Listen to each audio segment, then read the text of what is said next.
Hi, my name is Kimberly Ann Rivette, and I reside in Andover, Connecticut. I am currently a district sales consultant for a beauty supply company. We were all going like 35 or 40, and the traffic just all came to a screeching halt, and the guy behind me, I kind of braced the wheel and I looked in my rear view and I saw him, and he didn't stop. I could see that he was looking down at his console, and so I braced. And they said that's part of why I got hurt, because I braced so hard, because I saw it coming, and then he just hit me. So climbed to the back of my truck. So I think if I didn't, and I hit the car in front of me. So I think if I didn't have a truck, it would have been much worse. You know what I mean, like a big SUV.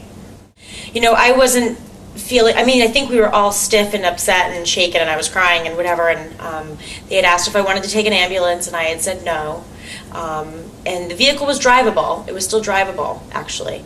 So it didn't need to be towed. I couldn't get in to see my doctor, Dr. Orris, so I went to her. She's an x-ray technician, and they did x-rays at her clinic. And then from there, I went to the emergency room. And so they just said you had whiplash and things like that, and, all the basics from a regular accident.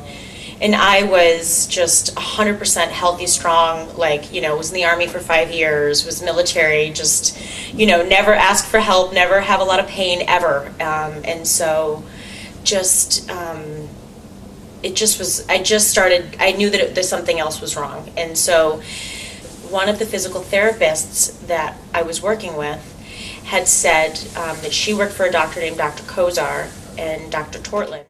So after the accident, we had gotten home and we had realized that, this guy totaled my car, and we didn't know what to do. And the guy was an uninsured driver, but the company wasn't, and we just felt like we needed an attorney. When we had decided to call an attorney, it was basically because I knew that after going to the emergency room and going to the doctor's office that something else was wrong, that it wasn't just, I had a little whiplash, the pain was much more than that.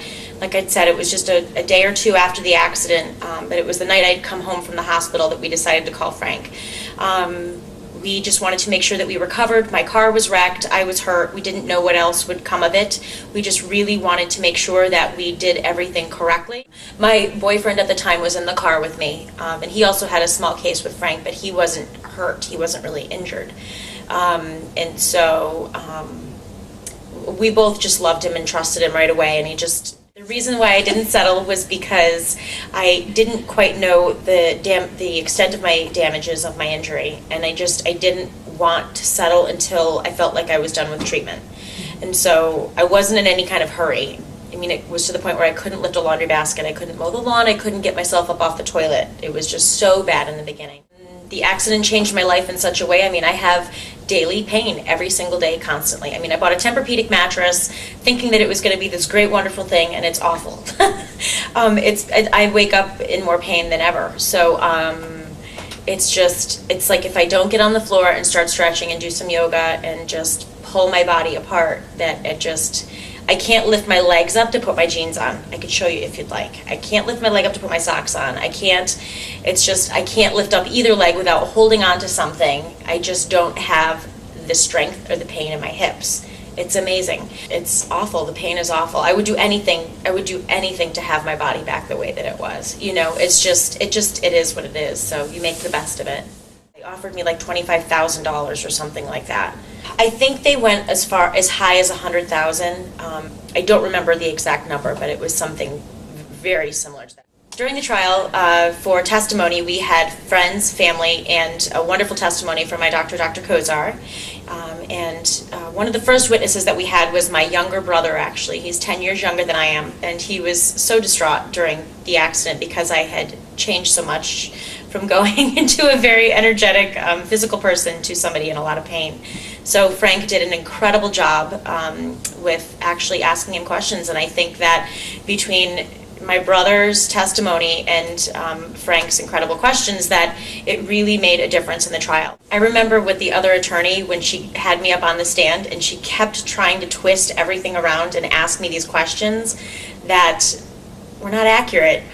They were trying to prove that this injury could have been from something else, and so that was just the farthest thing from the truth.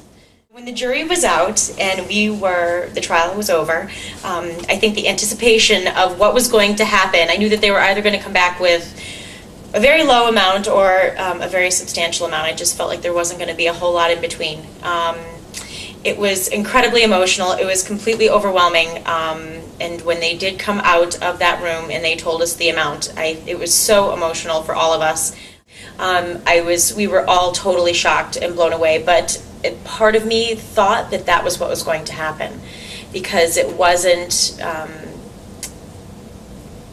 somebody who was faking an injury or somebody that was, I don't know, I believed that it would happen. And Frank was so great with covering all his bases and just dotting his I's and crossing his T's. And as far as the compensation goes, it was very, very fair. We were very thrilled with what we received. It changed my life. I mean, that money enabled me to change my life. I mean, I don't have a car payment. I don't have debt other than my mortgages. So it gave you freedom. If you go with an attorney like Frank McCoy, it is truly, he cares about you, he cares about the case. I didn't feel like I was just a number. I didn't feel like I was a file in the filing cabinet. I really didn't. I truly felt like he cared about me as a person, along with caring about the case.